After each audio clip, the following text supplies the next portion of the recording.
भक्तगणों, आज आपको श्रीदेवी भागवत तृतीय स्कंद में श्री राम चरित्र का वर्णन सुनाऊंगा। आप इसको ध्यान पर सुने और चैनल को लाइक करें, सब्सक्राइब जरूर करें। जन्मेजय बोले, श्री राम ने भगवती जगदम्बा के इस सुखप्रदायक व्रत का अनुष्ठान किस प्रकार किया, वे राजयुद्ध कैसे हुए और फिर सीता हरण किस प्रकार हुआ।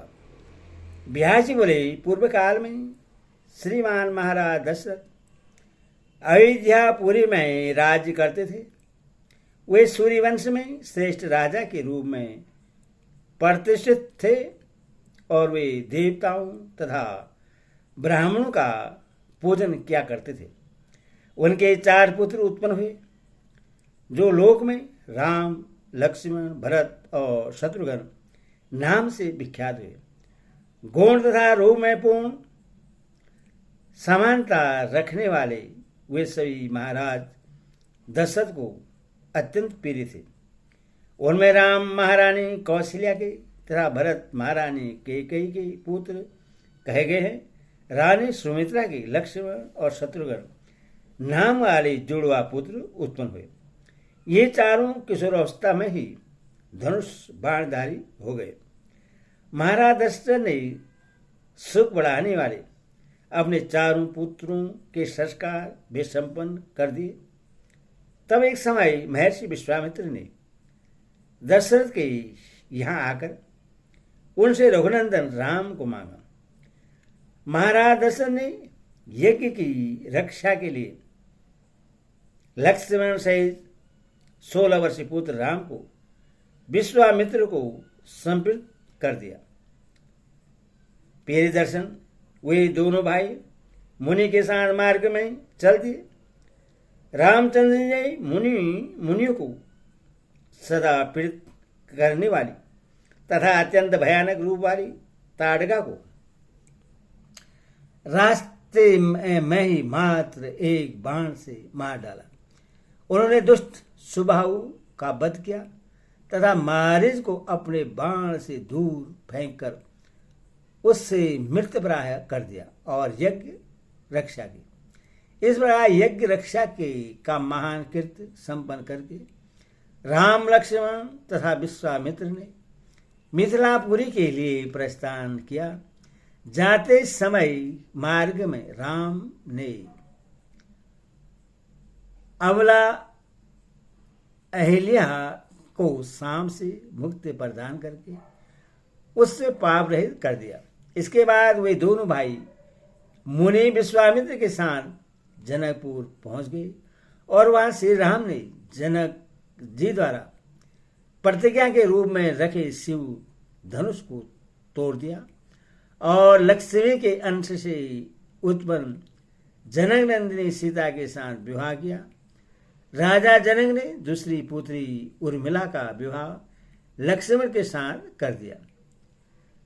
शील संपन्न तथा शुभ लक्षणों से युक्त दोनों भाई भरत तथा शत्रुघ्न ने कुश ध्वज की 2 पुत्रियों मांडली तथा श्रुतकीर्ति को पत्नी रूप में प्राप्त किया। हे राजन, इस प्रकार उन 4 भाइयों का विवाह मिथिलापुरी में ही विधि विधान से संपन्न हुआ।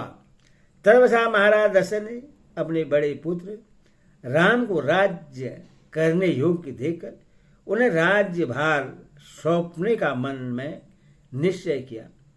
राजतिलक संबंधी सामग्रियों का प्रबंध हुआ देखकर रानी कैकेयी ने अपने वशीभूत महाराज दशरथ से पूर्वकल्पित 2 वरदान मांगे। उसने पहले वरदान के रूप में अपने पुत्र भरत के लिए राज्य तथा दूसरे वरदान के रूप में महात्मा राम को 14 वर्ष का वनवास मांगा। कैकेयी का वचन मानकर श्री रामचंद्र जी सीता तथा लक्ष्मण के साथ दंडक वन चले गए, जहां राक्षस रहते थे। तदनंतर पुत्र के वियोग जनित शोक से संतप्त पुण्यतमा दशरथ ने पूर्व काल में एक ऋषि द्वारा प्रदत्त शाम का स्मरण करते हुए अपने प्राण त्याग दिए। माता कैकेयी के कृत्य के कारण पिताजी की मृत्यु देखकर भरत जी ने भाई श्री राम का हित करने की इच्छा से अयोध्या का स्मृत राज्य स्वीकार नहीं किया। उधर पंचवटी में निवास करते हुए श्री राम ने रावण की छोटी बहन अतिशय कामातुर सूर्पनखा को कुरु बना दिया। तब खरदूषण आदि राक्षसों ने उससे कटी हुई नासिका वाली देखकर अमित श्री राम के साथ घोर संग्राम किया।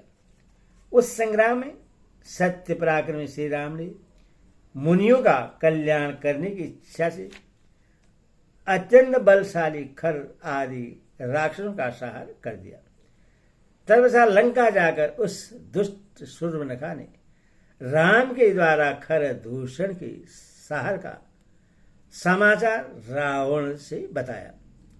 वह दुष्ट रावण भी संहार के विषय में सुनकर अत्यंत क्रोधित हो उठा और तब रथ पर सवार होकर वह मारीच के आश्रम में पहुंच गया। सीता हरण के उद्देश्य से रावण ने मायावी मारीच को असंभव स्वर्ण मृग बनाकर सीता को प्रलोभित करने के लिए भेजा। तत्पश्चात मायावी मारीच अत्यंत अद्भुत अंगों वाला स्वर्ण मृग बनकर चढ़ते चढ़ते सीता जी के सन्निकट पहुंच गया और उन्हें उससे देख लिया। उससे देखकर देवी प्रेरणा से स्वाधीन पति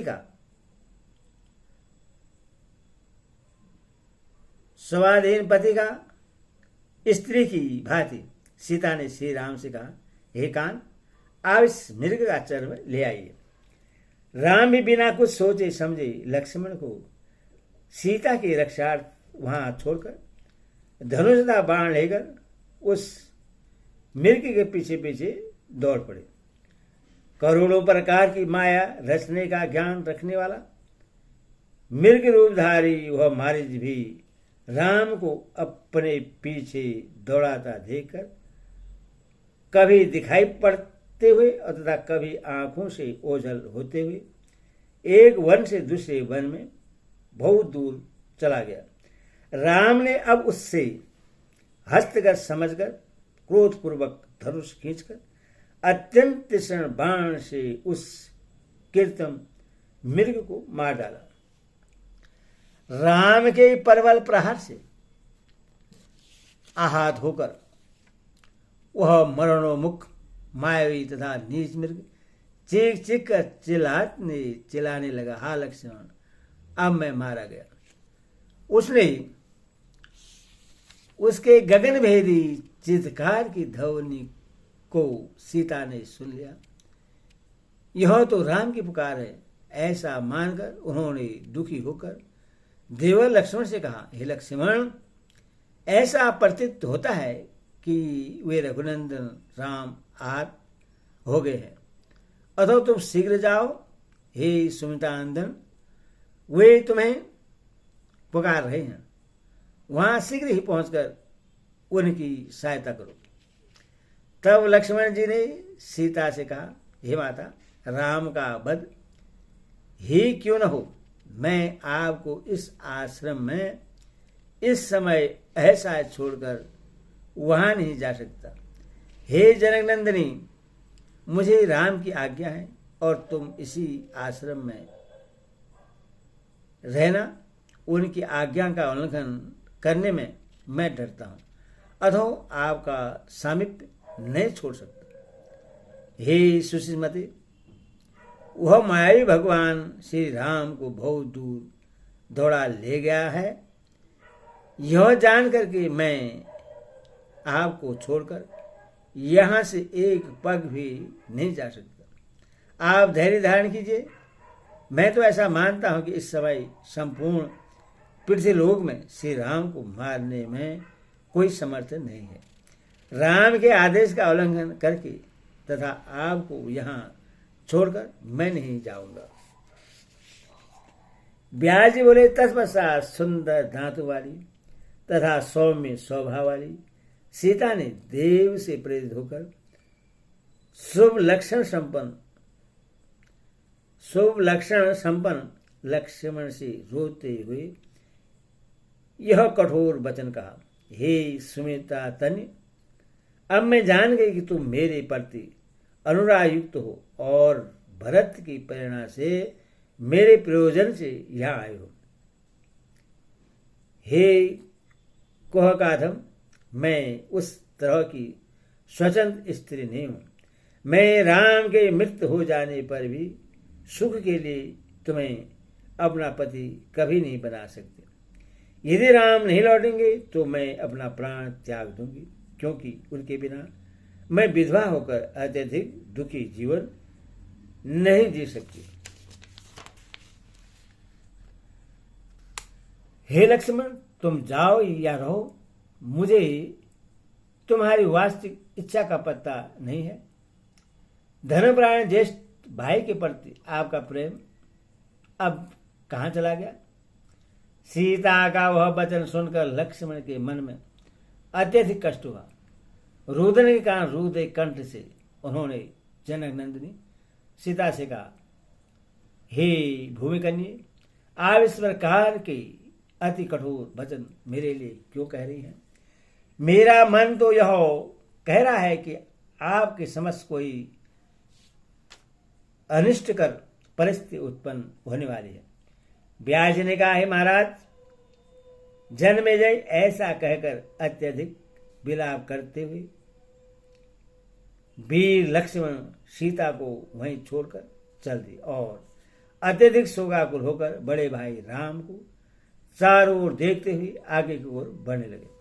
इस प्रकार लक्ष्मण के वहां से चले जाने पर कपट स्वभाव वाले रावण ने साधु भेष धारण कर उस आश्रम में प्रवेश किया।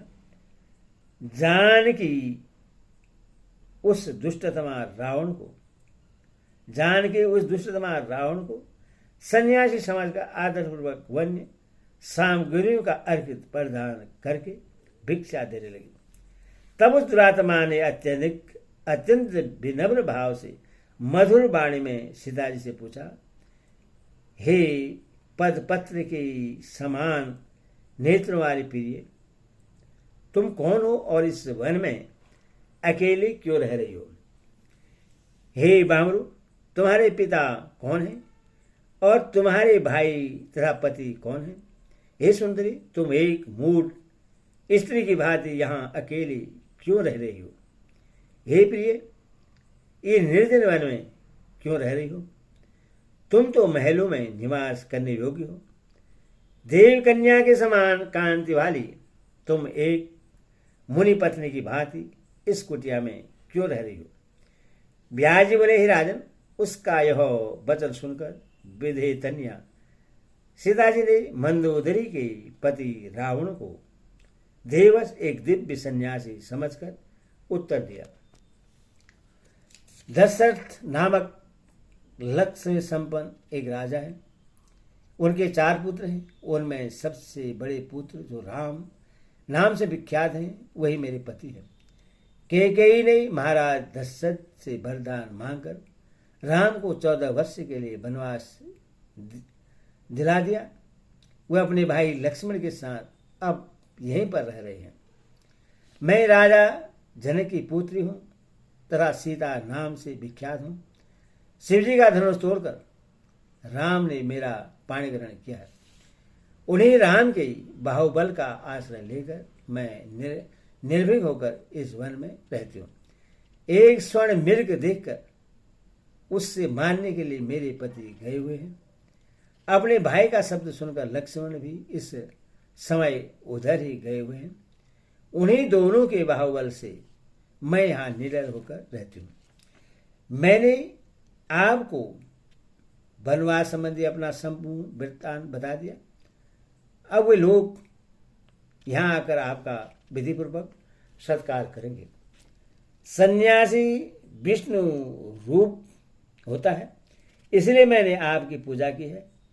राक्षसों के ही समुदाय द्वारा सेवित इस भयंकर जंगल में यह आश्रम बना हुआ है। इसलिए मैं आपसे यह पूछती हूँ कि त्रिदंडी के रूप में इस वन में पधारे हुए आप कौन हैं? आप मेरे समझ सत्य कहिए। रावण बोला, हे हंस नयने, मैं मंदोदरी का पति तथा लंका का नरेश श्रीमान रावण हूं। हे सुंदर आकृति वाली, तुम्हारे लिए ही मैंने इस प्रकार का वेश बनाया है।